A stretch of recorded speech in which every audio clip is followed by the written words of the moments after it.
မိဘဆိုတာမိဘတိုင်းမိကောင်းဖကောင်းဖြစ်တာမှမဟုတ်တာနော်မိကောင်းဖကောင်းမဖြစ်ဘူးလေတချို့မိဘကဘုတရားကြည်မကြည်ုံနေမကဘူးကိုချင်းတရားမကောင်းတဲ့မိဘရောရှိနိုင်တာပဲလေအဲ့ဒါလို့မိဘကငါးပါးသီလမလုပ်ဘူးဆိုပါစို့ကိုချင်းတရားမကောင်းဘူး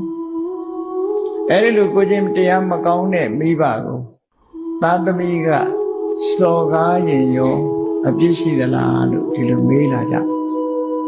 မေးလာတဲ့အခါကျတော့ကျေးဇူးဆိုတာကျေးဇူးပဲလေကျေးဇူးဆိုတာကျေးဇူးတရား